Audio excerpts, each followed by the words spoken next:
Welcome to SuperCoach and welcome to the Q&A. A much anticipated Q&A. I haven't done one for a couple of weeks. As I've often said, it's one of those things where if I do have time to do them, I certainly will. I do appreciate all the comments. Certainly have a look at them and they come through on my emails, so I get to have a look at them. But, I'm sure you can appreciate the Q&A video can be a lengthy one, not only the recording and the uploading, but also you got to do a little bit of research to answer each person's question individually. So at least I'll get round to this one. Certainly tried in most weeks, time permitting, but we'll jump into it. Clarkey is first off the bat. Obviously I'm doing these just in the way they order on my YouTube page, presuming that's the same as you guys see them. So gee whiz shorty, a late video, 11 PM. But this week I had ups and downs. I'm up late tonight deciding what trades to make. Billings and Caulfield look on the out, but go to Swannies. Yeah, it was certainly a late video, mate, that's for sure. And yeah, fairly salty about the Swannies. I wasn't happy about that one, but you'll be pleased with that. Yeah, Billings and Caulfield. Well, I certainly understand Billings, but I'd hang in there with Caulfield. I mean, he had a poor game, but, he's a young guy. He's shown plenty of promise and seemed to play, not that I watched that game super close, I had it on, but people were around, but it looked as though he played a little bit more forward of the ball. Maybe I just caught that at certain times, so maybe a slightly different role, but no, I'd hang in there with Caulfield. I think he's still got money to make, and he's a talented player. I think the Saints will give him plenty of opportunities to show his best footy, but yeah, all the best for the weekend, mate. Pat Logic, 21.96 for me this week, moved up 13 spots, which was nice. Nicely done, mate. That's a pretty solid score. Hopefully you're going pretty well for the whole season. Spaceman, does anyone have a hole I can stay in for a while? It just keeps getting worse for me. Scored 1981, dropped down to 41k, ended up trading Luke Davis-Uniacke and Garlett for Mirror and Guelphy. Titch and Gawn were my only performers this week. Gee, mate, you'll be disappointed with Mirror and Guelphy being dropped this week. Goodness me. One of my problems is I haven't been aggressive enough with my trades, so this week I'm going Finlayson and Billings out for Cripps and McLean. Next week I'm looking at Crouch or Merritt.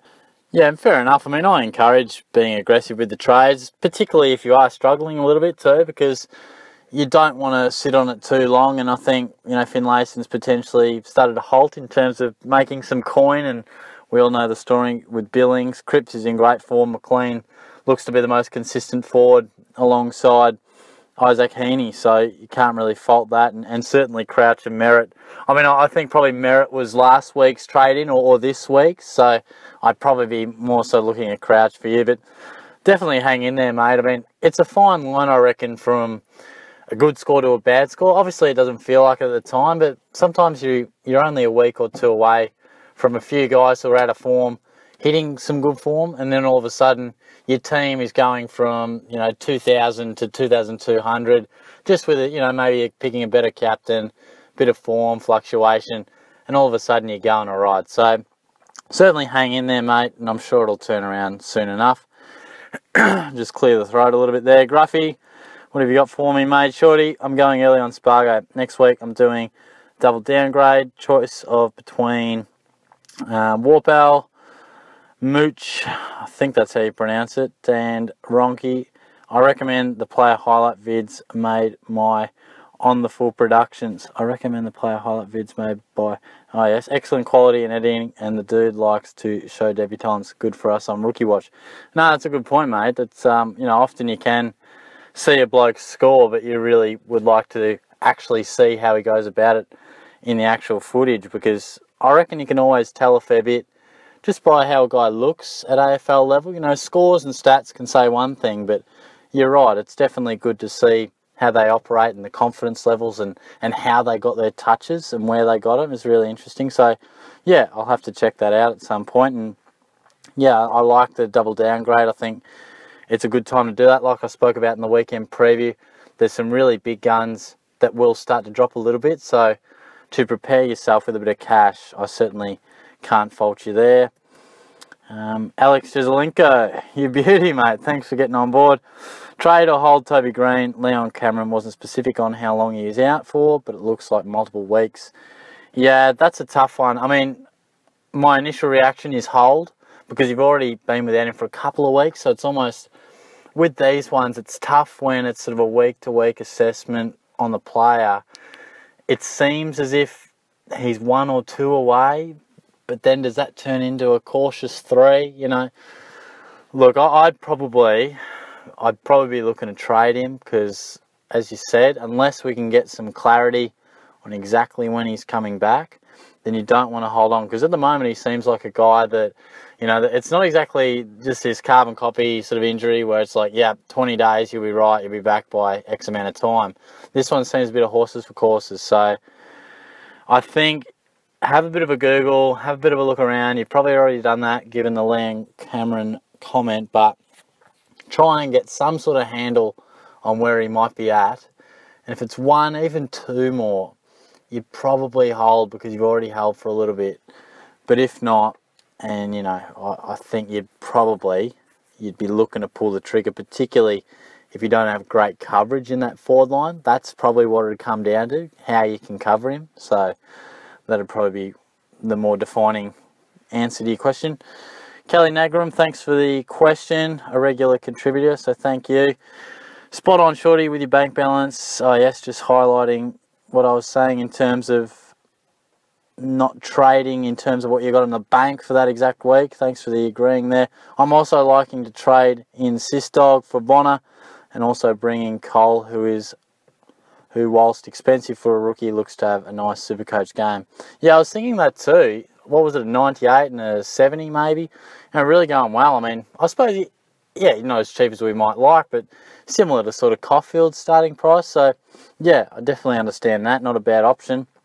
The chat has been a real thorn in your side. I did make mention in a few of your pre-season videos about steering clear of him due to his injury history with the hamstrings, including off-season issues, as well as his awkward round 10 bye. Also the likelihood that you were probably paying full price for him given the midfield time he got last year. Yes, it is. Hindsight is always 20/20, isn't it? I mean, yeah, I've thought about that too, and I thought about it at the time, you know, the hamstring injuries. I mean, I've seen players have injury concerns through the pre-season and struggle. I've seen them come out and be totally fine and average as if they didn't even have any struggles. I think maybe I'll have to put an absolute line through guys who get niggles through the pre-season. But yeah, no, it's fair enough, and it's certainly burnt me. There's no doubt about that. However, we all make poor decisions. Yeah, benefit of hindsight. There you go. You've said it. My 2 biggest were starting Source Jacobs, who were then upgraded to Grundy, and starting Danger, who you will, and many others will snap him up at a much cheaper price, as predicted and hoped. Yeah, I mean, I think we all look back, unless we're maybe in the top 1,000, we all look back at decisions that we probably wish we could take back. And I mean, I look back at Wingard and go, it would have been so easy to just go with a McLean or a Sicily, even though Sicily's missed a few weeks. But, you know, Wingard really is the definition of how a premium can go wrong. Score bad, continue to score bad, then get injured and force the person to offload them. It doesn't get much worse than that. I mean, they absolutely rob you of a coin and then make you trade them out. Not good. So it certainly burnt me. But yeah, I mean, as you've sort of outlined, there's a couple that you might like to have your time again, and certainly we'd all be in that camp with a few, that's for sure. Tim Jones, I'll probably also do the Billings to Sicily move, but thoughts on getting rid of Sam Jacobs for Grundy? I'll still have 300k left over. I must say, I haven't really been taking a great deal of notice to how Source Jacobs has been going. I'll just look up his numbers now. Let's have a look. Oh, gee. Yeah, definitely. Well, that certainly makes your comment far more relevant too, Kelly. Yeah, well, triple below 80, the last 3. Yeah, absolutely. I'd be endorsing that. I mean, if you can get rid of him, that would be ideal. He's already lost about 80 odd K. So, yeah, I think clearly he isn't quite regathering that 2014, 2015 form. So I think, yeah, absolutely, I'd be endorsing that, and Grundy, you know, options don't come any better than him. Just monitor that injury concern. Make sure he does play. That'd be the only thing I'd say. So just make sure you've got a guy who's actually playing, clearly. Killer Creed, I had a horrible week this week with 2,039 points. I traded Josh Kennedy last week and bought in Jack Higgins, and of course the second I trade him, he scores 125. Now this week I was planning on trading at a premium in my forward line. I'm going to trade out Fogarty, and I have 446k in the bank. My premiums are Heaney, McLean, Petrarca. Who do you think would be the best premium for me to trade in my forward line? Excuse me. So you got 446k. Yeah, I mean, straight up, it's frustrating when you trade out players, you know. You almost go, this will be the week, this will be the week. You hold on to them, you hold on to them. Then you go, oh, bugger it, mate. You've burnt me that many times. I'm getting rid of you. And then, bang, there's a 3-figure. You know, it's unbelievable, but it does happen, and it is very frustrating. To answer your question, 446k. Let me just open SuperCoach so I can have a little bit of a look. While I do that, I'll attend to your second question, which I think was about Zach Tui. Yeah, Zach Tui really pissing me off in the back line with all the low scores. Do you think I should trade him in for Mira? I'll trade him out. Or is there someone else I could bring in for him? Well, Mira's been dropped, as you would have seen, so that sort of rules that out. To answer your question, definitely I would be looking to offload him. I mean, look, I never thought he quite had the ceiling to be a keeper. In terms of who the replacement might be, then look, I don't think there's a stack of downgrade options just yet. Let me just see how much Tui actually is priced at. Give me a tick. Get the old search bar happening. And spell his name wrong, always a good start when you're recording live. Here we are, Zach Tui, he's at 418k. Gee, he has dropped a bit, hasn't he? Well, yeah, if you're looking for a downgrade, then clearly just suss all the options, and maybe Tom Cole might be an option, as Kelly outlined earlier. Otherwise, if you're looking to keep points and get a premium, you might look to take a gamble on Hibbard. Otherwise, Sicily isn't far off, 30-odd K upwards. So they'd be a few guys. Jimmy Webster also scoring really well. I couldn't endorse that, but he is averaging well. So they'd probably be a few options. But look, ideally, I think you could potentially, you know, Jeremy Howe's maybe another one. But look, in a perfect world, you'd open up, you know, 90 or 100k and look to bring in a Simpson or, you know, someone like that. Shane Savage, I think still reasonably priced for a bloke averaging 96. He's at 480 odd. So there are a couple of options. And yeah, that's right, the forward line discussion. So 446k. Let me just check who you had in there. McLean, Heaney, Petrarca. Yeah, look, 446k.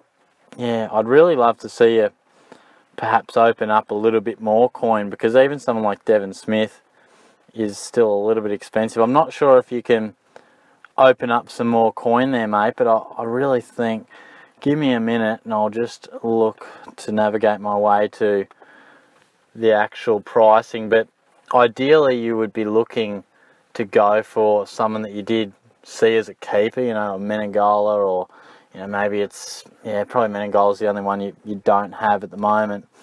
Westhoff's flying as well.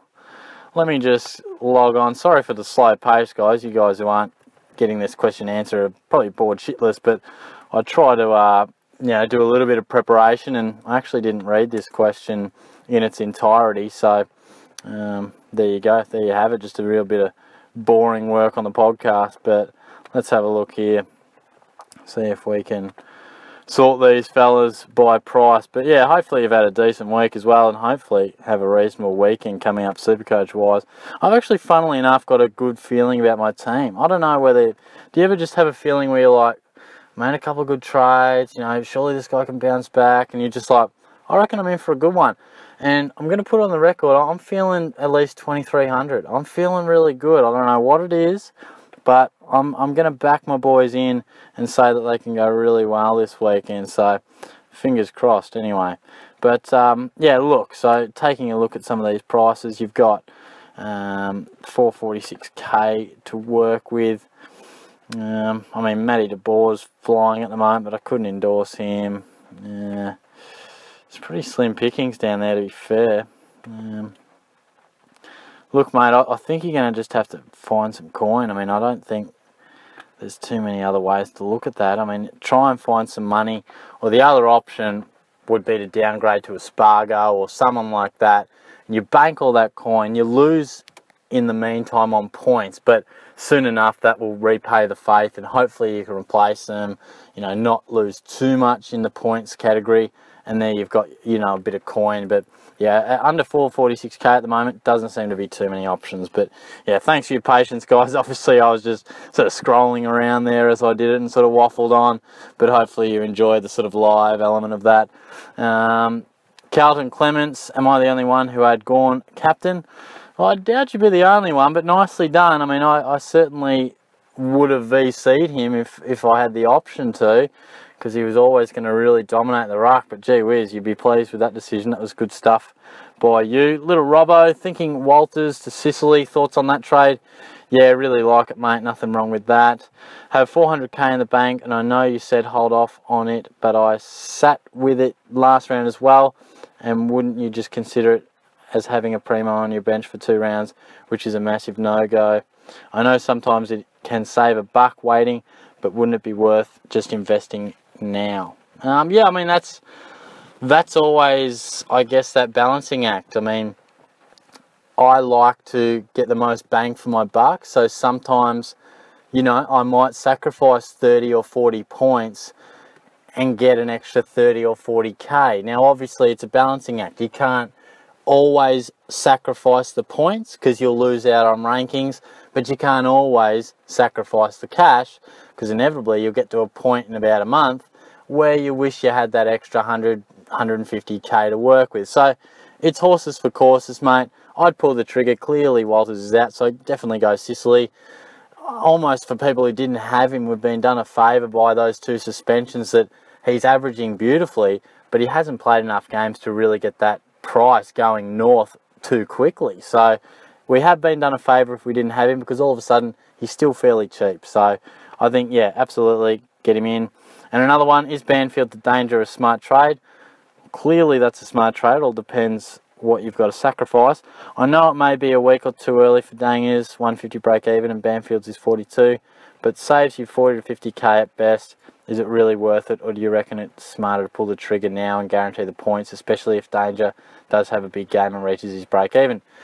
Yeah, it's a great debate, and I sort of touched on it before, but I really enjoy discussing it because it is what makes and breaks coaches these decisions. I mean, as you outlined at the top, is Banfield to Danger a smart trade? Yes, that is, of course, is a smart trade. Is it a great trade right now? Is it a better trade next week? Those decisions, and whether they're right or wrong, will really shape your team in a month or 2.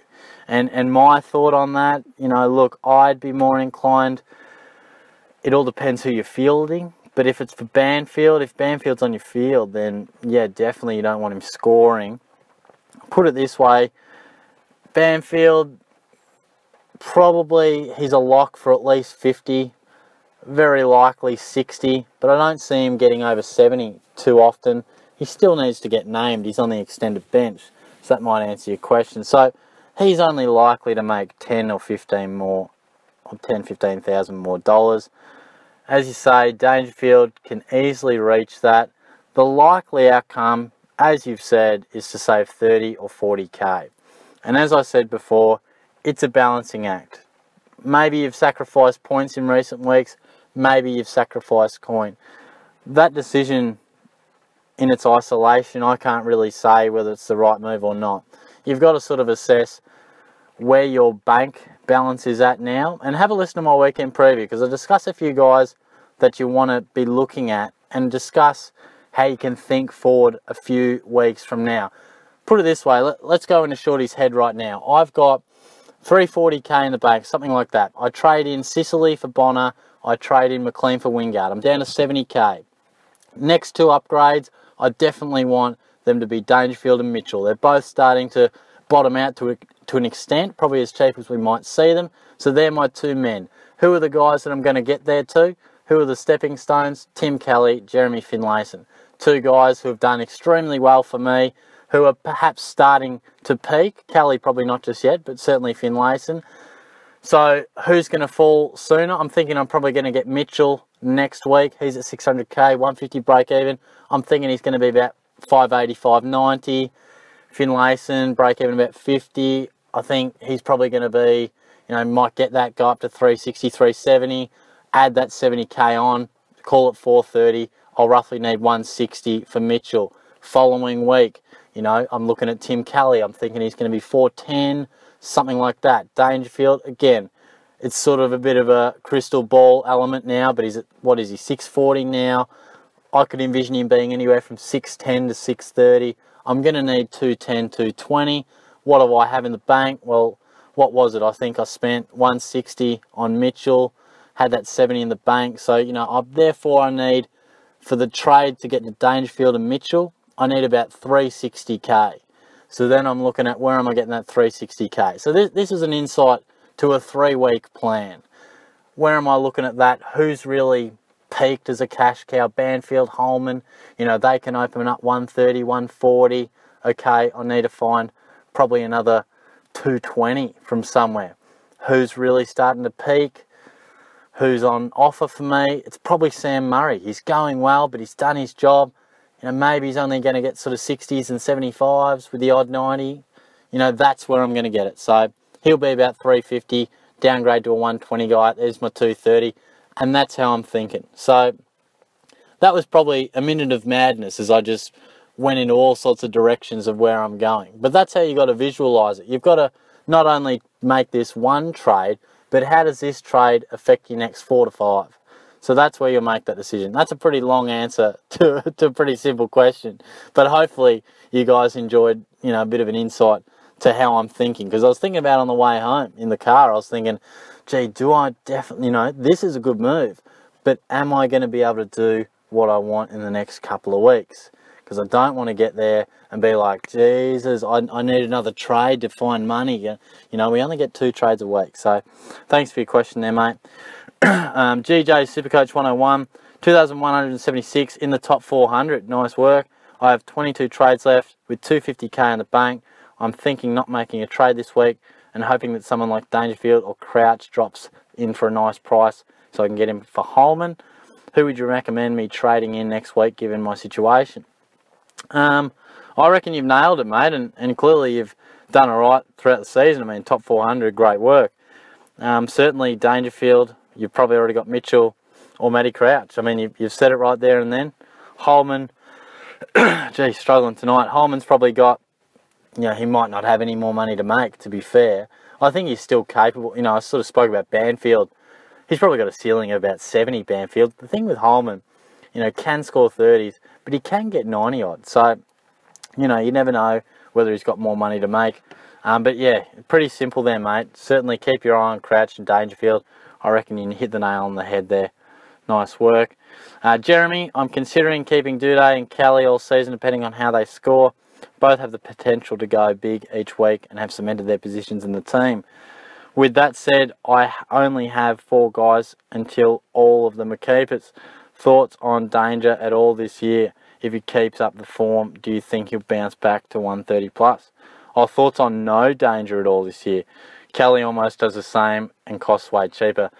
Nah, you definitely got to get Dangerfield into the side. I mean, he'll absolutely, at some point in the season, average 120 plus for an extended period. So you've got to get him in, and we've got to be looking at taking advantage of this time where maybe he is slightly struggling with a slight niggle. Scott sort of alluded to that in 360.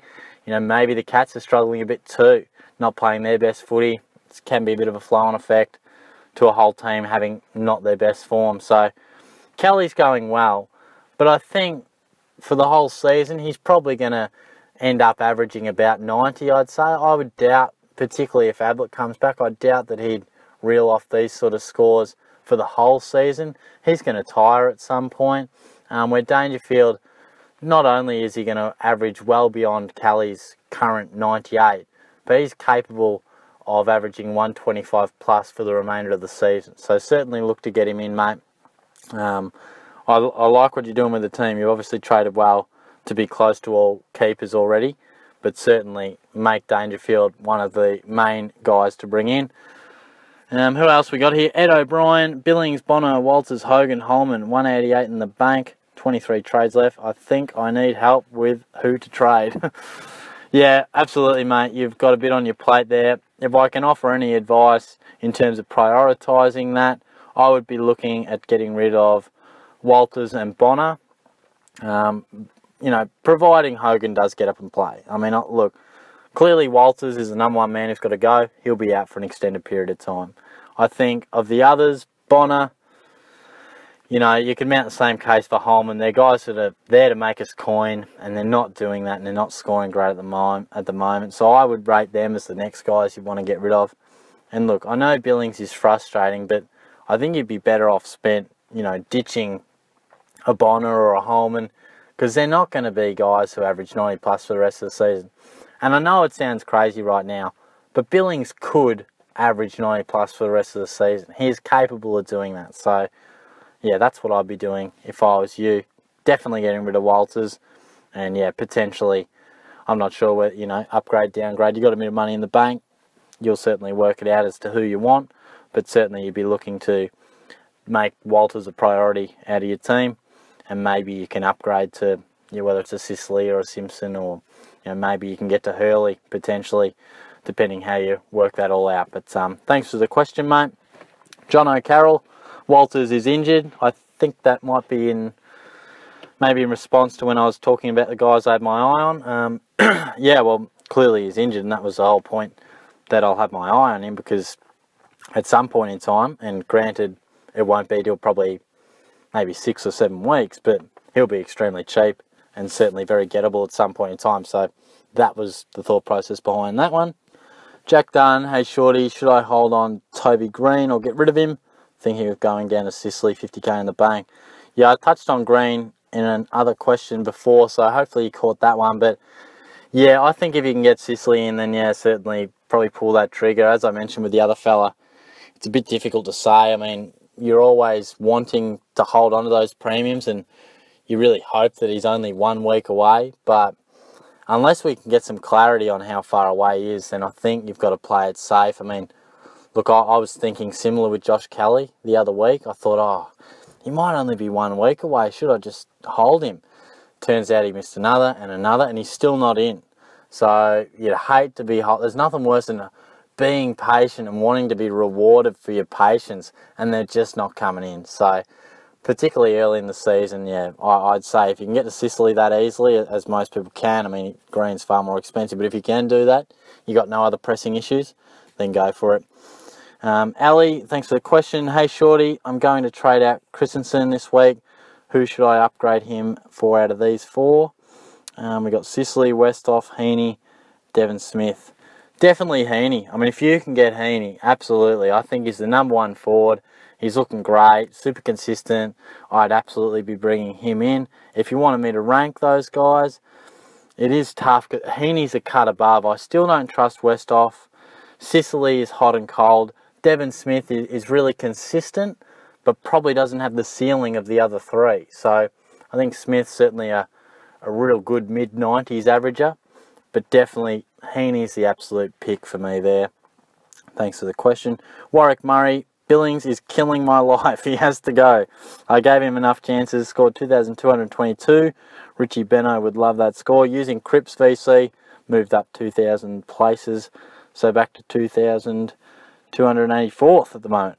Prob do 1 trade and still have 25 trades, so I'm holding most of my trades till later. Doing very nicely to be in the top 3,000 with only using 5 trades. That's a really good effort. So yeah, nice work, mate. I can understand, particularly being in the position you are, going quite nicely. I'd definitely be getting rid of Billings. He's a bit of a dead weight for you up in those top end. And the final question, Mark Sherry. Thanks for the video, Shorty. What do you think about the value of trading in Westhoff as a forward and Treloar in the mid? Is Westy too much of a risk, and is Treloar too expensive? Yeah, I'm probably a no on both counts. I think while Treloar is in hot form, my concern is when he's not in hot form. I think all great midfielders, when they're on and they're in form, of course they're premiums, but my concern is when maybe the tide turns a little bit for Collingwood and they're not flowing as well as they are now, and Treloar has struggled with the tag at times, and we know that he isn't the most efficient guy at times. So we all saw what he did to us last season. I'd be a little bit hesitant, particularly with a lot of guys like, you know, you got Zach Merritt, Matt Crouch, guys who have the runs on the board. And I know Treloar to an extent has runs on the board with his couple of good seasons at GWS, but I'd be a little hesitant. And as you outlined, he's expensive. So I think probably now, maybe if you were getting on him at a cheaper price and sort of preempted this run of form, but to pay near top dollar, I'm not so sure it's a good move. I don't think, put it this way, I don't think he's that much of a must-have that we need to be taking what is a reasonable punt on an expensive guy who's let us down in the past. So I think there's better options out there, but he is juicy at the moment with the way he's playing, Collingwood playing great footy. As for Westhoff, it's just something about him I just can't trust. He's playing great. He's playing a real SuperCoach friendly role as well. And we saw it a bit through the pre-season too, but I just don't think anyone really took him seriously because he sort of looked the goods at times in other seasons, but has always at certain stages then gone back to your sort of lower numbers. So I'd be looking elsewhere. I mean, I think when you look at the forwards that you want to end up with, you think Heaney, you think McLean, you think Menengola, you think Green, you know, Sicily, Petrarca, Smith, did I mention Franklin, Walters when he comes back? I mean, there's probably 7 guys who you maybe feel a bit more confident with, and I probably missed a couple there as well. So, look, I think it's a bit like Treloar. I mean, a couple of guys you've mentioned, great form, maybe we've missed the boat. I just don't know if I have enough faith and confidence to then jump on that boat. I think we've probably missed it, and really, I'm not so sure they can keep it up. If they do, great, but I think there's other guys that are similar price or even less that we have a bit more confidence in. So that's probably where I'm at for that one. So yeah, but that sums it up. So thanks for the comments, guys. Thanks for all your questions, and yeah, really good to get stuck into another Q&A. It is nice to not be in a rush and have a bit of spare time to actually do it, and got a bit ahead of schedule too. This one should probably be up just probably after 11 o'clock. So driving home, if you listen to the weekend preview, I was probably thinking it might be past midnight at one point once it uploaded. So yeah, good to get it all done and dusted and answer all your questions. I'll have to do a bit of a YouTube live video at some point too, answer your questions. So yeah, hopefully we can do that at some point in time too. But thanks for tuning in, guys. I'll talk to you soon. Cheers.